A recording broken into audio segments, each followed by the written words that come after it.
Cristo Jesús. Conocerlo, amarlo, seguirlo. Juan Manuel García de Alba S.J. Capítulo 11. Jesús como problema. Entre los datos más seguros de la vida de Jesús, desde el punto de vista histórico, está su trato con pecadores y con los cultualmente impuros, el quebrantamiento del mandato sobre el sábado, y el haberse presentado con pretensiones absolutas, anunciando un modo distinto de ser de Dios, el fin del mundo y el tiempo de gracia.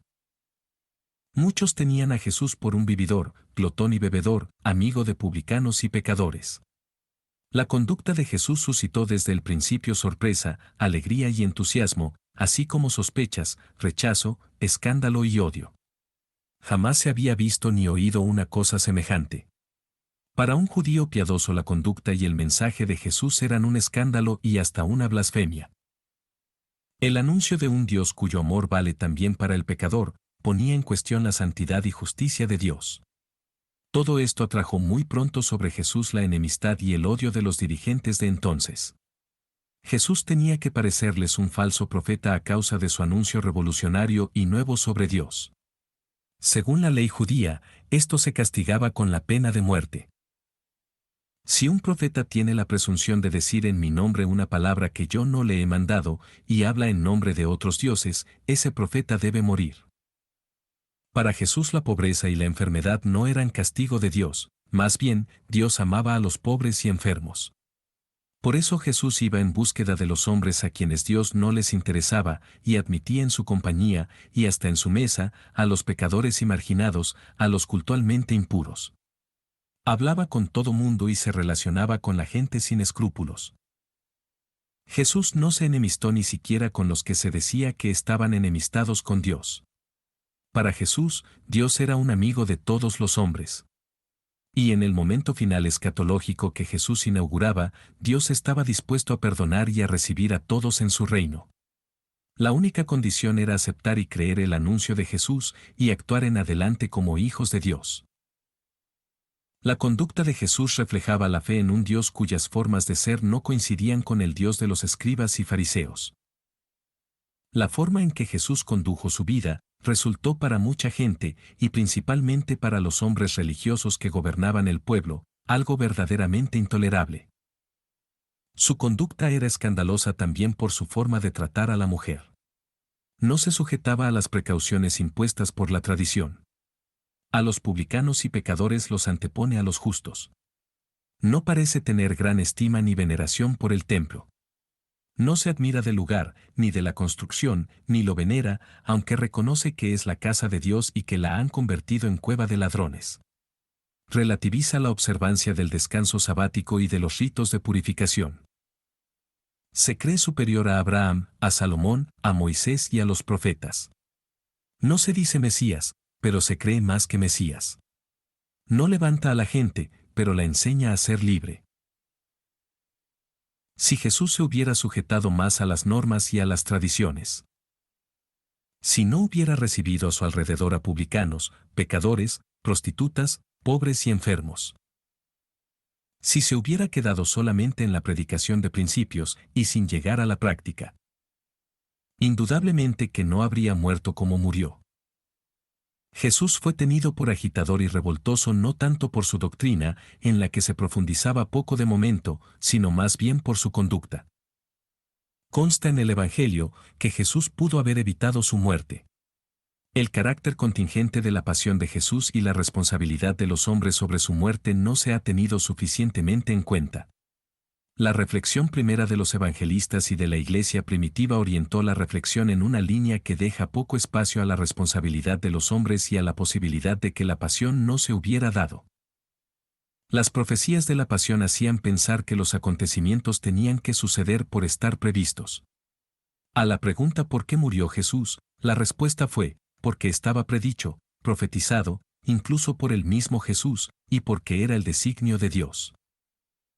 Actualmente está ampliamente demostrado y es opinión común de los exégetas que las profecías de la pasión narradas en los evangelios son vaticinios ex evento. Se suele llamar así a las profecías que se hacen después de los acontecimientos. En verdad, no se trata de auténticas profecías, sino más bien, de anuncios de los acontecimientos en forma de profecías. Las profecías de la pasión no pertenecían a los documentos más antiguos, documento Q. La primera redacción del Evangelio de Marcos no las incluía. Mateo y Lucas, que tienen a Marcos como fuente, difieren considerablemente de la redacción de Marcos. Las profecías suponen un conocimiento minucioso de la pasión y de la Pascua. Las narraciones de la resurrección presentan los hechos como sorprendentes, es decir, no esperados, no profetizados. Para los evangelistas la resurrección vino a ser la confirmación de la vida y doctrina de Jesús, de su poder y autoridad, más que el cumplimiento de una autoprofecía. Queda perfectamente claro que Jesús no murió a causa de ninguna culpa personal. Este es un presupuesto implícito en todas las narraciones de la pasión. Pero con la inocencia de Jesús no se descarta un conflicto real entre Jesús y la ley. Existe una relación entre la crucifixión de Jesús y su actuación precedente. Jesús tocó puntos intocables para los judíos. Manifestó poder y autoridad en oposición a la ley y a Moisés, pero yo les digo, en las contraposiciones del Sermón de la Montaña. En la mentalidad de los judíos, solo Dios estaba por encima de la ley y de Moisés. Perdonó las transgresiones a la ley con la mayor seguridad y naturalidad. Curaba y hacía milagros en sábado, contra lo prescrito por la ley.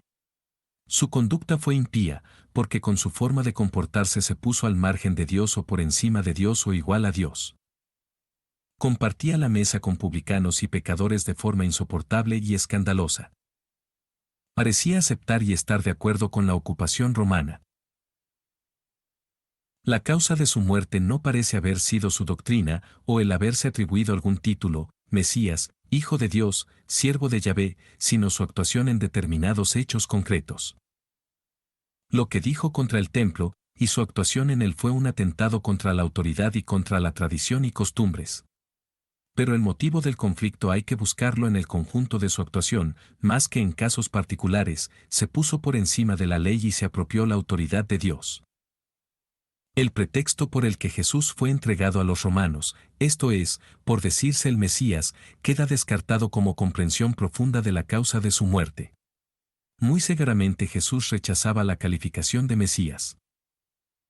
El hecho de haber buscado pretextos para condenarlo revela que no había un acto evidente sancionado por la ley.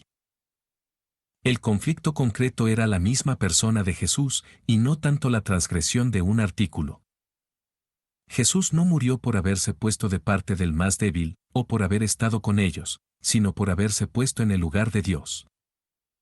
Ante una ley entendida como último criterio de salvación, Jesús tenía que parecer como un blasfemo, pero por su poder y autoridad se había puesto por encima de ella. Ante las autoridades Jesús merece sentencia de muerte. La sentencia podría ser como esta. Jesús de Nazaret, hijo de José el carpintero, ha entrado en contradicción inevitable con la ley en el sentido vigente. Su culpa es un delito de lesa religión. La ley se impone contra él y nosotros lo condenamos a muerte. Jesús fue inocente, y los judíos no solo tuvieron mala voluntad contra Jesús. El conflicto es más profundo. Jesús fracasó no solo con respecto a unos cuantos judíos ineptos e injustos, sino con respecto a la ley, cuya autoridad fue cuestionada por su actuación. Jesús fracasó también ante el pueblo, de hecho el pueblo no se convirtió ni creyó en él, ni cambió de conducta. El pueblo, como masa, se volvió contra Jesús y lo rechazó. Crucifícalo, crucifícalo. No queremos más rey que al César. La muerte como acontecimiento definitivo e irrevocable se convirtió en la respuesta que a la autoridad le pareció razonable y justa, o al menos como un medio para lograr la paz. La causa escrita en latín, griego y hebreo, Jesús Nazareno, el rey de los judíos, más fue una burla que la causa verdadera. Jesús no se proclamó ni aceptó ser tenido como rey. Solo a la luz de la resurrección se ilumina el conflicto con la ley. La resurrección solo podía entenderse como un acto del mismo Dios, que significaba la confirmación del mensaje y la vida de Jesús, opuesto al juicio de los judíos. Si Jesús rechazado en nombre de la ley ha sido resucitado por Dios, entonces la ley es una expresión deficiente de su voluntad, porque Dios no la respaldó. Eso el mensaje de la resurrección de Jesús, ajusticiado en nombre de la ley, constituyó un verdadero escándalo.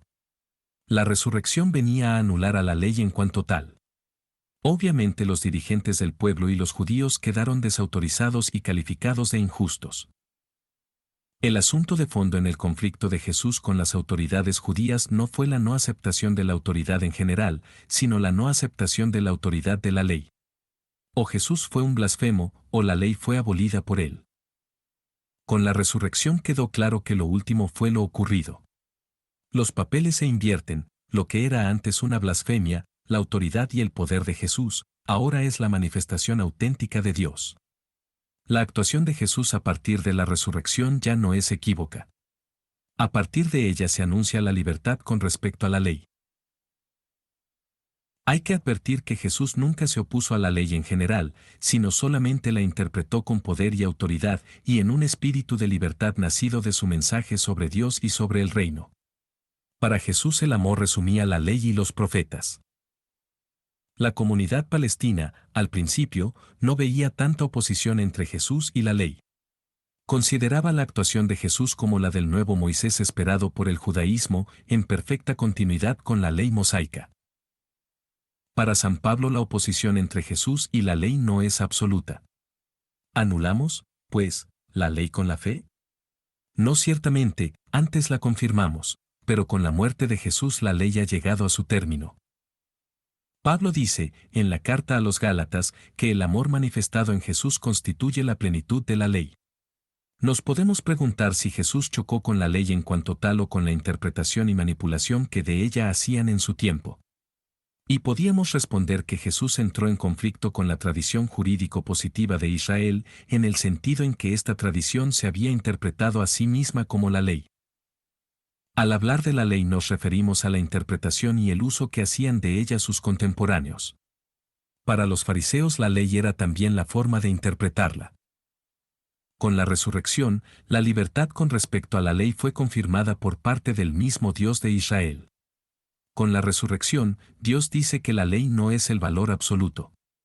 Por sí misma, la ley debe llevar a la madurez cristiana, a la libertad de los hijos de Dios. Y por eso, cuando no se vive la libertad de los hijos de Dios, se pone impedimento, se desmiente y se retrasa el reino de los cielos.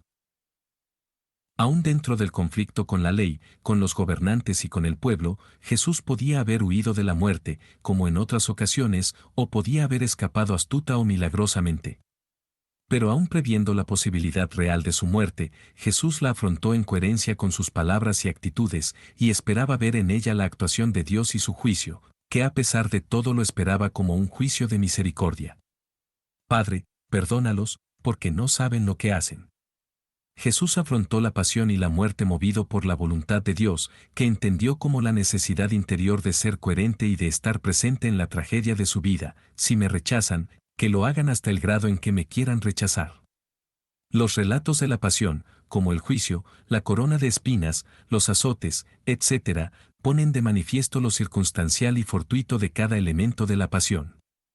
Aunque después los evangelistas descubrirán relaciones con la Escritura y verán en los acontecimientos su cumplimiento. Jesús esperaba en el final, y hasta el final la manifestación de Dios. Dios no se presentó. La muerte fue una verdadera tragedia, histórica y teológicamente considerada. Existencialmente, para Jesús y los discípulos, Dios no estuvo de su parte en la hora de la muerte. La muerte podía no haber sucedido si los hombres hubieran respondido de forma distinta al mensaje y a la persona de Jesús. Absolutamente hablando, la muerte de cruz no era en sí misma, ni querida por Dios ni necesaria. Pero dada la condición de Jesús y la condición de los hombres, era algo que podía suceder y sucedió. La muerte de Jesús no fue un accidente judicial, imprevisto o involuntario. Le dieron muerte para asegurarse ante Jesús, para asegurar el orden y para asegurar la religión. La conducta de Jesús tiene que ver poco con una crítica social y no eran los explotados, sino los explotadores, y además colaboraban con la potencia ocupante de Roma. También a ellos iba dirigido el mensaje sobre el amor de Dios. Para Jesús Dios es Padre de todos los hombres, su mandamiento existe por amor del hombre y, Por eso, el amor a Dios y al hombre es esencial en su mensaje.